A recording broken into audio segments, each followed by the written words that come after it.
یہ جو جنت ہے بڑے دائمی سرور اور سکون کی جگہ جو روز محشر حساب کتاب کے بعد اللہ تعالیٰ عطا کریں گی۔ کیا جنت نام کی کوئی چیز ہمیں اس دنیا اس زندگی میں مل سکتی ہے؟ بے شک اس میں حوریں اور دوسری چیزیں نہ ہوں۔ اپنا سوال سوچ کے کیا کریں۔ یہ جو سوال ہے اس سوال میں غلطی یہ ہے کہ جنت نام کی چیز، جنت نام کا مقام، تو نام کا لفظ بھی نکال دو۔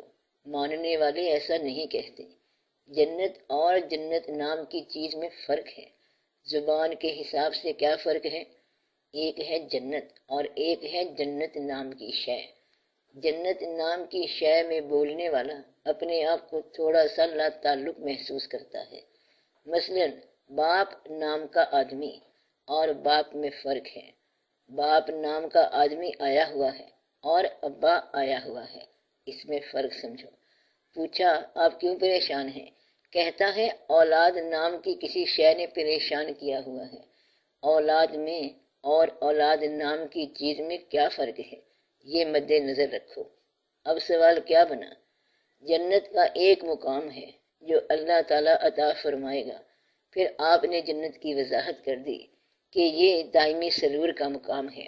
آپ نے کیسے وضاحت کر لی؟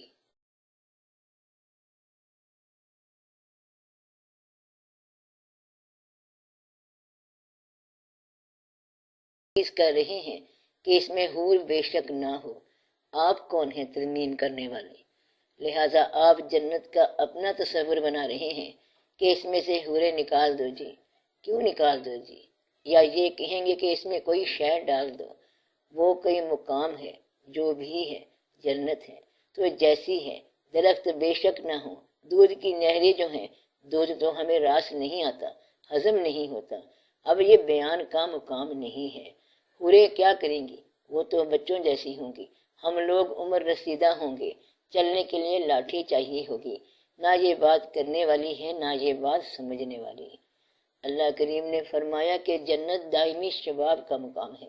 جس یقین کے ساتھ آپ کو اعتماد ہے کہ آپ کو یہ مقام حاصل ہوگا، یہ یقین کیسے ملا جبکہ جنت سے تعارف نہیں ہے، حاصل نہیں ہے؟ تو اس کا اعتماد کس بات پر ہے؟ جنت کے حاصل ہونے کی توقع اس زندگی میں اس کے حاصل ہونے سے پہلے کیسے ہے؟ سوال تو یہ ہے کہ کیا ایسی جنت اس زندگی میں حاصل ہو سکتی ہے؟ جنت کی اگر تفصیل بیان کریں تو تفصیل تو آپ کو سمجھنے سے قاصر رکھے گی۔ تفصیل جیسے بیان ہوئی کہ اس میں نہریں ہیں، جس کو پیاس نہ ہو اس کو دودھ کی نہریں کیا کریں گی؟ سایہ دار درخت ہوں گے۔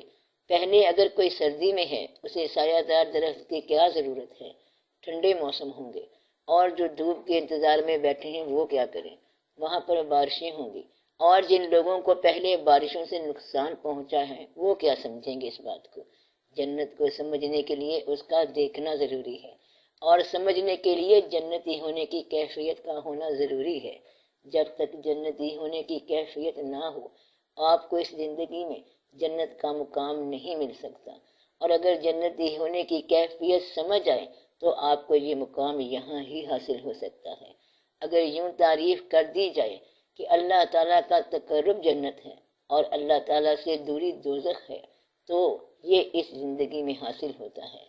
مقصد یہ ہے کہ جو اللہ سے قریب ہے وہ جنت میں ہے، اور اگر یہاں نہیں سمجھ آتی کہ اللہ سے قرب کیا ہے تو جو اللہ کے محبوب صلی اللہ علیہ وسلم کے قریب ہے وہ جنت میں ہے۔ جو آپ صلی اللہ علیہ وسلم سے دور ہیں خود بخود دوزخ میں ہیں۔ تو عشق نبی صلی اللہ علیہ وسلم جنت ہے، اور عشق نبی صلی اللہ علیہ وسلم سے دوری دوزخ ہے۔ اس طرح آپ کو بات سمجھ آ جائے گی۔ جنت مقام کا نام ہے، خیال کا نام ہے، عمل کا نام ہے، حاصل کا نام ہے۔ جنت میں بے شمار چیزیں ہیں، مگر سب سے بڑی بات یہ ہوگی کہ اللہ تعالیٰ کا دیدار عطا ہوگا جو اس زندگی میں نہیں ہوتا۔ جن کو یہاں تقرب الہی حاصل ہو جائے ان کے لیے جنت ہی جنت ہے۔ پھر کہا گیا ہے کہ جنتین، جنتان، یعنی ایک نہیں بلکہ کئی جنتیں ہیں۔ اس لیے کہتے ہیں کہ جب موت سے پہلے موت کا مقام سمجھ آ جائے تو موت کے بعد ملنے والے انعام موت سے پہلے ملنا شروع ہو جاتے ہیں۔ جب تک مرنے سے پہلے نہ مرو تو مرنے کے بعد کا مقام آپ کو پہلے کیسے حاصل ہو؟ اس لیے جنت ملتی تو ہے مگر موت کے بعد۔ آپ اگر زندگی میں ہی موت کا مقام حاصل کر لیں تو جنت حاصل ہو جائے گی۔ تو وقت کو سمجھنے کے لیے وقت سے نکلنا پڑتا ہے۔ اتنی سی شرط ہے، جو یہاں سے نکل گیا مقام پا گیا۔ دنیا میں رہ کر دنیا کی محبت سے اگر انسان آزاد ہو جائے تو دنیا کے بعد کا نقشہ پا سکتا ہے۔ ایسا ہو سکتا ہے جنت میں جانے والوں کو جنت کی بشارت دنیا میں مل سکتی ہے، یعنی جیسے اشرا مبشرہ۔ جن کو جنت میں جانے کی بشارت مل جائے وہ یہیں سے جنت میں ہیں۔ ویسے یہ اللہ کی مہربانی ہے، جس کو جنت میں لے جانا ہو اس کا سفر یہیں سے آسان ہو جاتا ہے۔ یہ نہیں کہ اس کو یہاں عذاب میں رکھا جائے اور آگے جا کر جنت میں بھیج دیا جائے۔ جو یہاں تسلیم کر گیا وہ جنت کا حصے دار ہو گیا۔ پھر بزرگوں نے بہشتی دروازہ یہیں لگا دیا، یعنی بابا صاحب رحمۃ اللہ نے ایک بزرگ کو خواب میں حضور پاک صلی اللہ علیہ وسلم نے فرمایا کہ جو اس دروازے سے گزرا وہ جنت میں جائے گا۔ اعتراض کرنے والوں نے بابا صاحب رحمۃ اللہ سے پوچھا کہ جنت تو بعد کا مقام ہے، یہاں کیسے؟ آپ رحمۃ اللہ نے فرمایا کہ جس کو یہاں سے دروازہ نہیں ملا تو آگے کہاں سے ملنا ہے؟ جنت کا دروازہ ادھر ہی ہے، ادھر نہ ملا تو آئندہ کہاں ملے گا؟ اچانک تھوڑی ہو جائے گا۔ جنت کی تمنا، جنت کا حصول ادھر ہی ہے۔ جو یہاں داخل ہو گیا وہی وہاں پہنچے گا۔